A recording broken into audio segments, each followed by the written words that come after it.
Welcome, welcome everyone to Tubar's third annual WWE Rant.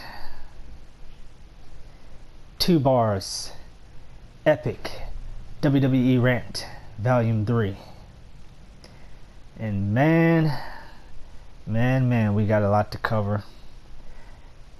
This WWE Rant is going to be more so geared toward the women this time around and what they've been doing to, with the women, and how I've been so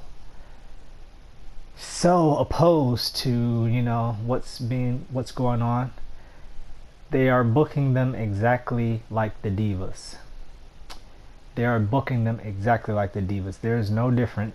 If you look back to probably 2008, 2009, 2010, if you go back and look, what you will find is those same talented women were being booked the same way. They're being booked how they're booked now. We did have talented women back in, the Divas era. The problem was WWE is not for women's wrestling, no matter how much they toot their horn and ride their own, what. No matter how much they ride themselves and talk about how they're into this women's revolution and all that crap, it is blatantly obvious that the only evolution that WWE is out for is for themselves. I think Bret Hart was right. I honestly think Bret Hart was right. I always bring up Bret Hart because, to me, Bret Hart is the greatest of all time. Nobody had a run like Bret Hart. Bret Hart could have a great match with a broom, okay? He can be in that ring with a broom and he could have given you an entertaining match. That's why I think Bret is the best. And then we got these idiots in the back. They're not going to let it down. They're always going to hold Shawn Michaels up to be the greatest of all time. Shawn Michaels that's his spot, basically. That's Shawn Michaels' spot, and that spot should belong to Bret the Hitman Hart, because nobody had a run like Bret Hart. I don't care what wrestler you name, you can go through them all. Bret Hart,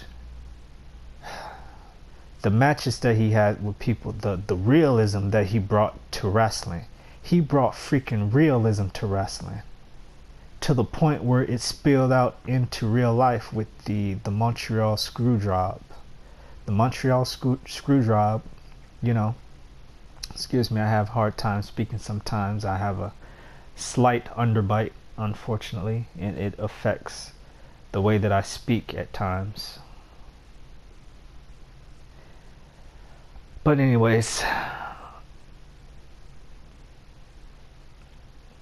Bret the Hitman Hart should be held up as the greatest, but that spot is going to go to Shawn Michaels, of course, because Shawn Michaels is with the Clique, and in my opinion, Vince McMahon is with the Clique. He's with, Triple H, and he's with, Shawn Michaels, and they're always going to be buddies, and they're always going to be butt buddies, and they're always going to look out for each other and protect each other, no matter who gets screwed over. That's the way it is. That's the way it's always been with the Clique. They only care about themselves. You can't name one wrestler in the industry that doesn't say that Shawn Michaels was a complete asshole. Even Shawn Michaels admits that he was a complete asshole back in the day. He was an asshole. He didn't care about nobody. He had so many demons. He didn't care about nobody but himself. Even though he was hurting inside, he was hurting deeply. That's why he did what he did and screwed other people over and just had so many problems. Every time Shawn Michaels got the World Wrestling Federation Championship, he got injured. And people are going to tell me that he's the greatest? Come on now. You're entitled to your opinion, okay? If you want to say that Shawn Michaels is the greatest of all time. Okay, I respect your opinion, but in my opinion, that's not true. Look what Bret Hart did with Stone Cold Steve Austin. Stone Cold probably didn't need Bret Hart, but Bret Hart damn sure helped. Bret Hart is like the only pro wrestler that Stone Cold Steve Austin is genuinely intimidated by. Listen to a clip of Stone Cold talking about Bret Hart.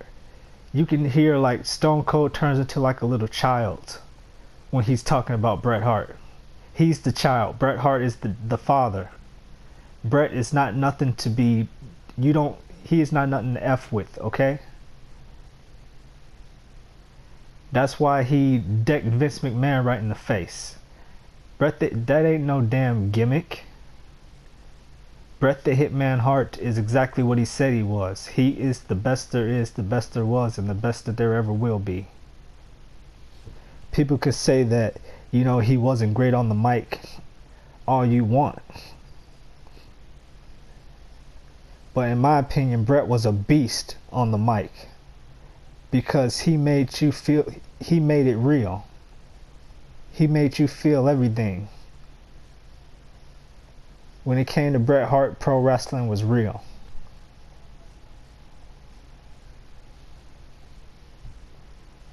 He was a perfectionist.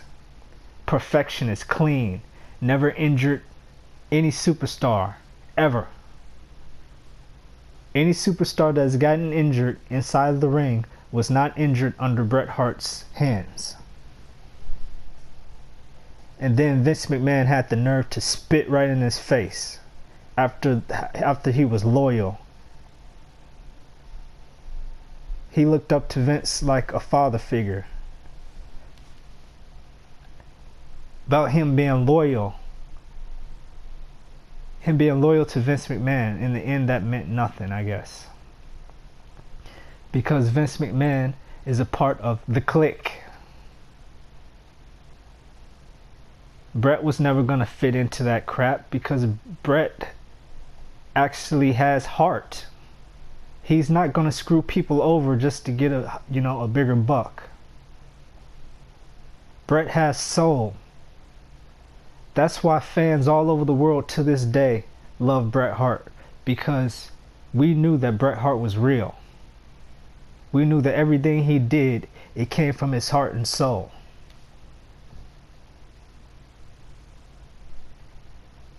That's why if you go on Bret Hart's Facebook page, he has thousands and thousands of people commenting on his pictures every day. He has so many fans all around the world. Shawn Michaels is not going to do that. Please. People are going to respect Shawn Michaels. Shawn Michaels is a hell of an athlete. I take nothing away from Shawn Michaels. He is something else. Okay? But Bret Hart is higher than that.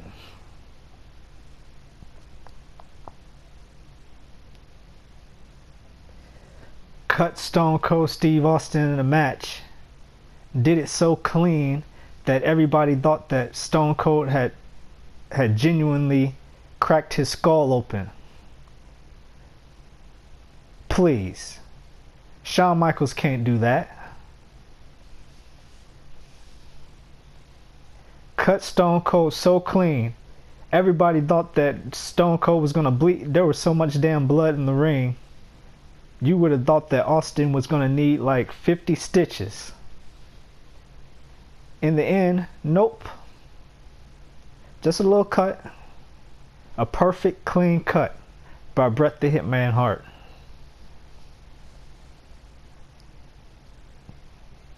But you're going to tell me that Shawn Michaels is the best. And you know what? That's the problem that we have right now. That's the problem that we have right now with this women's division. And I'm about to tackle it right now.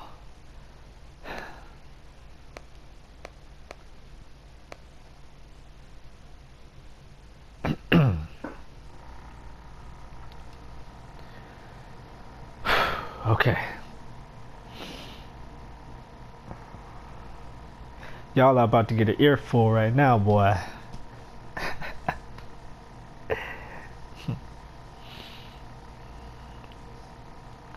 I love Ronda Rousey, okay? I bought Ronda Rousey's book. I'm one of Ronda Rousey's biggest fans. I love Ronda Rousey. She's absolutely gorgeous, you know? She's a go-getter, you know? She doesn't let anybody tell her what she can and can't do.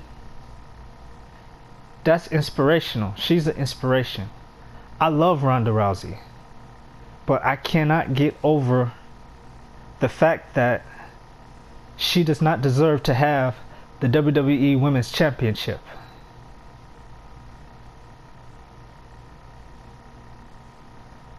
I'm sorry, but she does not deserve to have it. There are so many women on this roster that are absolutely incredible. The women on this roster: Ember Moon, Natalya. Natalya can actually wrestle. That girl can mix it up in the ring. But no, what do they want to do? They want to give her like 2-minute matches or 4-minute matches, and then say that they're leading this women's revolution. The BS is so sour and toxic.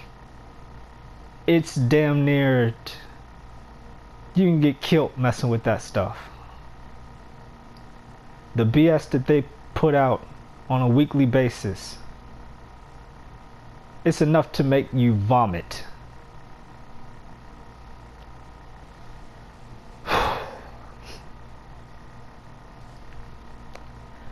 All these amazing women on this roster, they wasted Paige. Paige was capable more of what they gave her. Paige could have skyrocketed, but no. I'm not particularly a fan of Peyton Royce. I'm just not. Like, I don't like that diva stuff. Any type of diva stuff, I just don't like it. And of course, we must talk about the one and only Sasha Banks.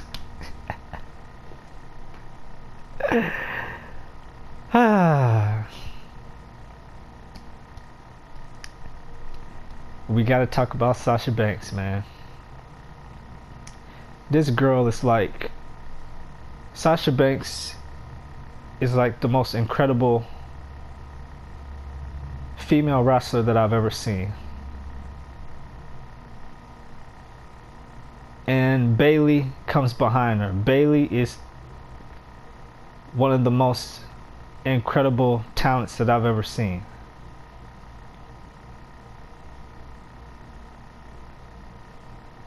And they're being absolutely wasted.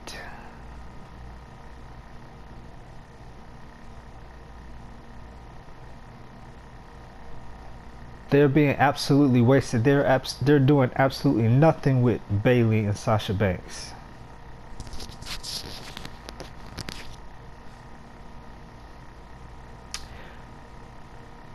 The women's revolution started at NXT Brooklyn when everybody was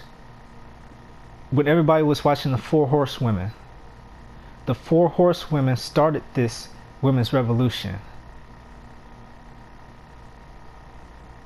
When I had the WWE network, I was letting my brother watch the Four Horsewomen, and he was so invested. He hasn't been invested in wrestling like in so long, but when he was watching Sasha Banks, Becky Lynch, Bayley, and Charlotte, when they were all doing their thing on NXT, my brother actually got invested in wrestling again. He was like, man, what are these women gonna do next? And that's how it was with everybody. Everybody was, you know, it wasn't about gender. It was just, these women were just going out there and just kicking ass and stealing the show. That's what it was about. There wasn't no agenda. There wasn't no propaganda had to be thrown into that. Like, WTF? Seriously.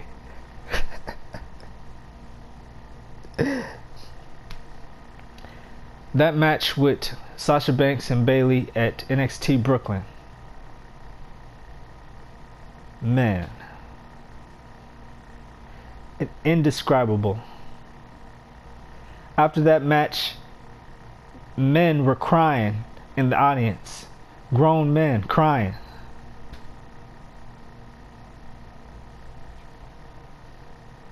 I know it made me cry. I'd never seen anything like, I'd never seen women get into a ring and perform like that. Perform like their life depended on it. Bayley and Sasha made you believe that they actually wanted it.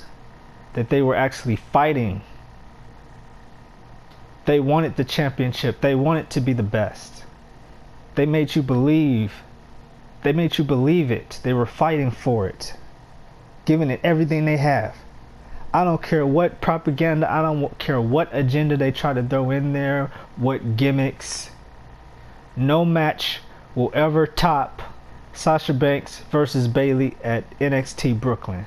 And they can try to throw their Charlottes and their Alexa Blisses and all that in front of that to try to bury it, but it will never go anywhere. What Bayley and Sasha Banks created that night was incredible. Heck, I think I cried the first time after I watched that match. It was like, damn, like wrestling is back. Like the true essence of wrestling. It feels like it's back. We have some superstars, but this time the superstars are women, but we got superstars nonetheless. You know, that we can cheer and that we can be proud of. But no, Sasha Banks and Bayley get to the main roster, and then they're being made out to be a joke. After what they created, we have to sit through this vomit-inducing crap that they're giving us. Nobody understands what the hell is going on behind WWE headquarters. It is just astounding. It is astounding the amount of talent that they wasted. Just wasted away. For Roman Reigns. Oh, woman, it's all about Roman Reigns. Everybody wants to see Roman Reigns. All the kids are getting all their paraphernalia and the memorabilia, and they're getting the Roman Reigns t-shirts, and they're getting the Roman Reigns hats, and the whole arena is just chanting for Roman to come out, and everything is just all good and dandy.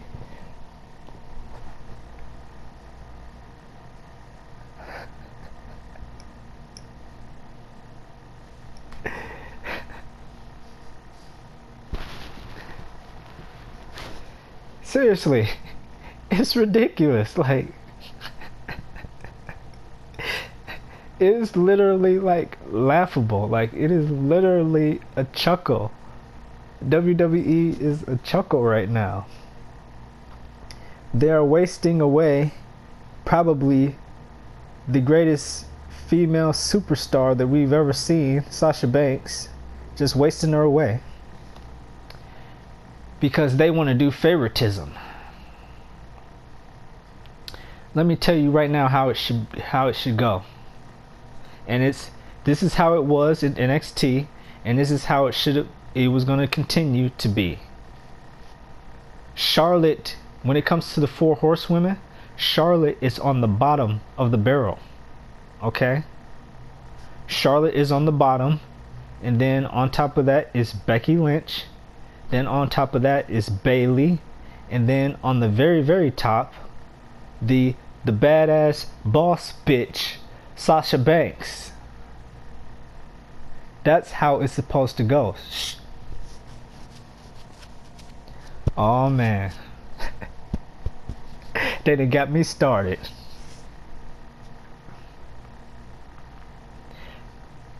See, that's how it's supposed to go. Charlotte on the bottom, then Becky, Bayley, Sasha Banks on top.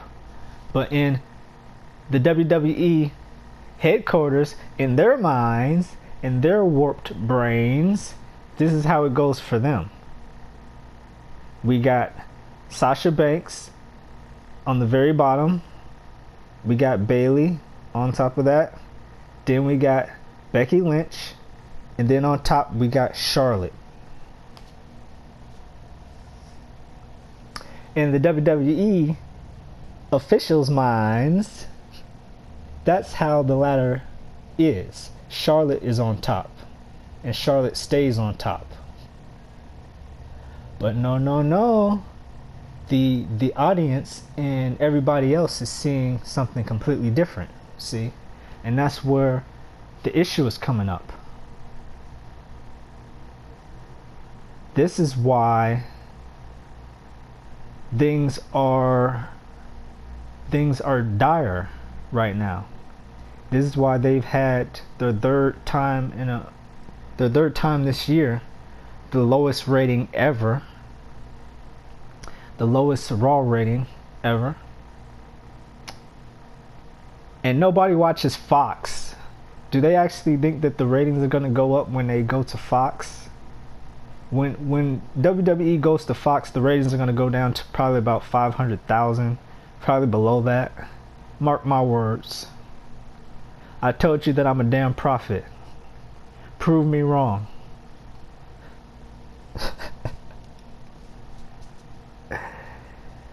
So, here's what's going to happen. Sasha Banks may finally realize her worth, because I guarantee you that Sasha Banks' fan base is not going down at all. Her fan base is rising and will continue to rise. It is Charlotte and the others who struggle, in my opinion, but Sasha Banks is always going to be the boss. So something is going to happen is where, what if Sasha Banks leaves the company? What if she just decides to go off on her own and make her own way as Mercedes KV? Do you think people are going to turn their backs on Mercedes KV? Hell no.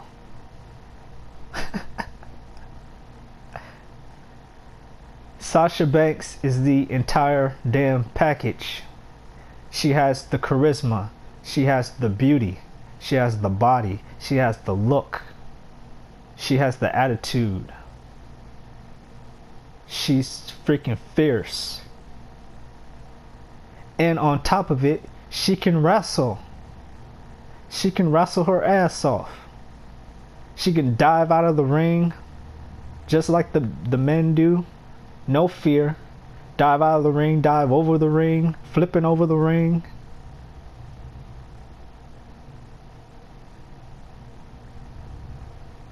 Sasha should have been built up to, like, she should have been skyrocketed. Her ass should have been on the cover of WWE 2K18, okay?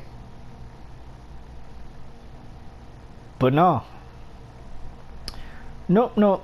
Let's just hold her back a little bit. Let's just no, we don't want her just to explode out there, you know. I don't know. She just might get bigger than the company, and we can't have anybody bigger than the WWE, and you know, and I've got to stake up my ass right now, and I just don't understand why people want to push this Sasha Banks over Charlotte. Charlotte is just so amazing, and can't you just hear Vince McMahon right now? Like, yeah, Charlotte just she just has those just amazing just tight buns, you know, just like her father, and I just love me just a tight ass, and no hips, and just I just can't get enough of that. I'll tell you this, and that's why we gotta push Charlotte, because Charlotte's just beautiful, and she's just what's right for this company. You know, I'm gonna tell you exactly what's gonna happen.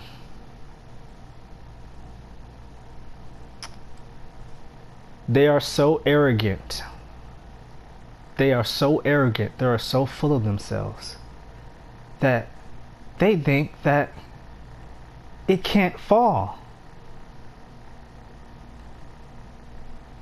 They are so arrogant that they think it just can't all fall and collapse all down on themselves.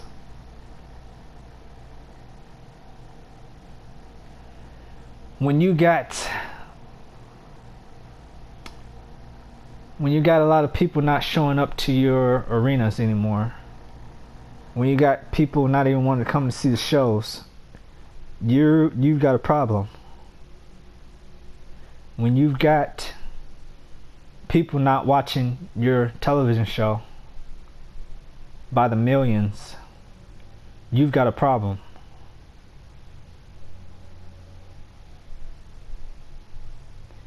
When you got people walking out of the arena before the show is even over because they're pissed off, you've got a problem.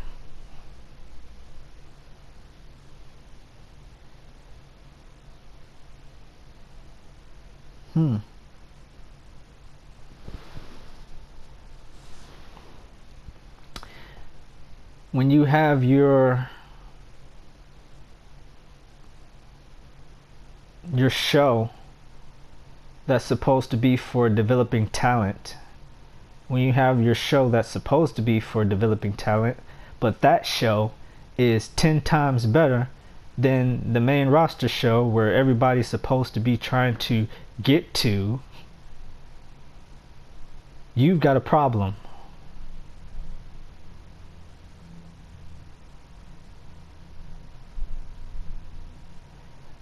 But they're so arrogant. Vince McMahon is so arrogant. Triple H is so arrogant. They're all so arrogant. Stephanie McMahon is arrogant to the point where they're going to have to crumble in order for them to wake up. We are at a point now where you can go back to my last video, volume 2, where I told you that the independent wrestling scene is like booming right now.